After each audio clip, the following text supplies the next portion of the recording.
Bismillahirrahmanirrahim. Today we will do one numerical related to Mohr circles, okay, in which we will be doing how to find out the poles as well as to find out different parameters based on the information given. So the numerical given here, it states that a direct shear test was conducted on a remolded sample of sand, and the following observations were obtained at the time of failure. So normal load was 288 newtons and shear load was 173, and the area of sample was 36 centimeters square, and we are required to find out angle of return friction and the magnitude and direction of the principal stresses in the zone of failure. So let's get started with the numericals. So it has been told to us that it is a direct shear test. So we already know that we have two halves, upper and lower half, and the failure plane is in between. So we know one thing, one information, that it says it's sand, so we can know from it that C is 0, and also the horizontal plane, let me write it as that failure plane is horizontal. Okay, failure is happening on a horizontal plane. We already know that in direct shear test we have a predefined failure plane. Okay, so let's get started. So first of all we will find out the shear stress. Okay, before that it says the normal load is 288 newtons and the shear force that was being applied, that was 173 newtons. So first step while solution is that we'll find out the shear stress at the time of failure and the normal stress at the time of failure. So we have known the area of the specimen, so simply shear load divided by area will give us the shear stress, and the normal load divided by area will give us the normal stress, and these are the values for the normal shear stress. And we know that for sand is 0. So what I'm going to do is that I will start plotting the values on stress, normal stress and shear stress graph. On x-axis we have normal stress, and on y-axis we have the shear stress, and units are kilonewton per meter square. Same goes for the shear stress. So we know that at the point at the failure, the values are of normal stress and shear stress are this, and I will plot them here. So you see 80 is here, so I have plotted this, and almost 48 is at this point. So we got this point E, and we know that the failure envelope, it will pass to the failure point. So because these are the values of shear stress and normal stress at the time of failure, so that means it will definitely lie on the failure envelope, Mohr failure envelope. And there's one more thing that we also remember, that the Mohr circle touches the failure envelope at the failure point, okay, which are the value of normal stress and the shear stress on the failure plane at the time of failure. Okay, and also we know that C is 0, so that means if I start a line that starts from origin, that is O mentioned here, so the line starts here and it passes through the failure point E. So the angle of this line will be the angle of return friction, that is phi, and by measurement we find that phi is equal to 31 degrees. You have to use a protractor to find out the inclination of the line, and the inclination is directly 31 degrees. Now the second part of the numerical says that we also need to find out the orientation and the values of the major and minor principal stress. So to do that we will plot a Mohr circle. So as already discussed, we know that Mohr circle touches the failure envelope at one point, and that is the failure point. So based on this, what we will do, we will, from the failure point, we will draw a perpendicular. Okay, so I'll draw a perpendicular here, and this perpendicular will intersect the x-axis at the center of the Mohr circle. Let's call that as C. Okay, and with the base C and the radius CE, we'll plot a Mohr circle, and this Mohr circle will cut the x-axis on the 2 points sigma 1 and sigma 3. So the larger value is sigma 3, which by calculation is equal to 164 actually from the graph, and sigma 3 is 54. So the values of principal stresses, major principal stress sigma 1 comes to be 164 and minor principal stress sigma 3 comes to 54 kilonewton per meter square. So the next thing is that we need to find the orientation of the principal stresses at the time of failure. So what we have to do, we have to first find out the pole, and we know that any point on the Mohr circle passes through the pole. So we have only one point that is known to us, that was point E, and we have already seen that the failure plane is horizontal in the direct shear test. So that means I will draw a horizontal line from point E and it will touch the Mohr circle at the pole. So now I have located the pole. Now simply what will I do, I will join a line from sigma 3 to the pole and similarly join a line from sigma 1 to the pole.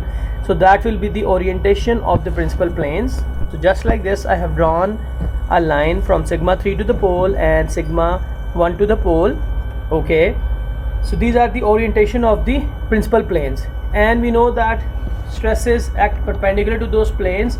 So this is sigma 1, this is acting on the principal plane, major principal plane, that is sigma 1, and the sigma 3 is acting on a minor principal plane. So orientation you can simply find out by finding out these angles.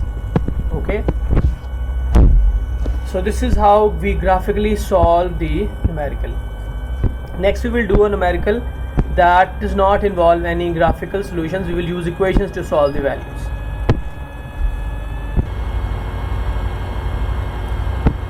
So we have the next numerical that states that a saturated specimen of cohesionless sand was tested under the drain conditions in a triaxial compression test, and the sample failed at the deviated stress of 482. So from here I can know that deviated stress is equal to 482 kilonewton per meter square, and the plane of the failure made an angle of 60 degrees, and we know that failure plane inclination is indicated by alpha, and from there we can write alpha is equal to 60 degrees. Find the magnitude of the principal stresses. So we want to know the values of sigma 1 and sigma 3.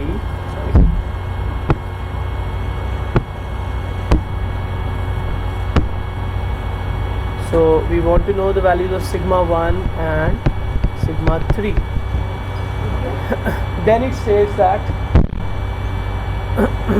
what would be the magnitude of the deviated stress and the major principal stresses. So this is the first part, let's just call it as A, and part B says what would be the magnitude of the deviated stress, so delta sigma, and the major principal stress, that is sigma 1, at failure for another identical specimen of sand if it is tested under a cell pressure of 200 kilonewton per meter cube, kilonewton per meter square. So let's solve the first portion and then we will go to the second portion. So we know that the formula for finding out alpha is given as alpha is equal to 45 degrees plus 5 by 2, and we have alpha is equal to 60 degrees for, so once we plug in the values, so we can write that as alpha minus 45 degrees is equal to 5 by 2, and implies that phi is equal to 2 into alpha minus 45 degrees. So alpha was 60 minus 45, that means 2 into 15, so eventually we have a value of 30 degrees that is mentioned here. And also we know that for a saturated soil specimen, okay, that is having a C0, and just to jog your memories, if I draw the Mohr circle, so it will be like this. And if you remember, we draw that we learned the derivation for such a soil. We have this formula, okay, that sine phi is equal to sigma 1 minus sigma 3 over sigma 1 plus sigma 3. So we know that value of phi is 30 degrees and the value of deviated stress is 482, that is provided in the numerical. So we know that deviated stress is equal to sigma 1 minus sigma 3, and that was equal to 482. So we will put in the values. So by rearranging, so we have sigma 1 minus sigma 3 is 482 and sine phi was sine 30 degrees. So we get a value of sigma 1 plus sigma 3 is equal to 964. Okay. So now we have two equations. From this equation it says sigma 1 plus sigma 3 is 964, and we know that from the deviated stress definition that was equal to 482. So we add the two equations, so this cancels out, so it says 2 sigma 1 is equal to, so let us count, it will be 6 8 plus 6 is 14, carry 10 and 14, 1 4 4 6, that gives sigma 1 is equal to 7 to 23 kilonewton per meter square. So this is value of sigma 1, and then again we plug in the values.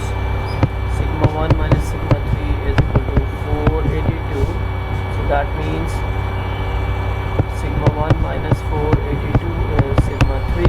It implies that put in the values of sigma 1, 723 minus 482 sigma 3, so it gives us a sigma 3 of 241. This is how, by using the equations, we can find out the magnitude of sigma 1 and sigma 3 and angular internal frictions based on the numerical values. Alright, so let's do the second part. So in the second part, let me change this here. So in the second part it says that for the same specimen, let me go back to the question. So we need to find out the deviator stress and the major principal stress if sigma 3 is 200 kilonewton per meter square. So we know that for this sample phi is 30 degrees and sigma is 3 is 200. So we'll plug in the values from the equation. Sin phi is equal to sigma 1 minus sigma 3 over sigma 1 plus sigma 3. So sigma 3 is 200, so put in the values, so we get this equation, and from this equation you can say that sigma 1 is equal to 600 kilonewton square, and so deviator stress is sigma 1 minus sigma 3, so it will be 600 minus 200, so this will be equal to 400 kilonewton per meter square. Okay.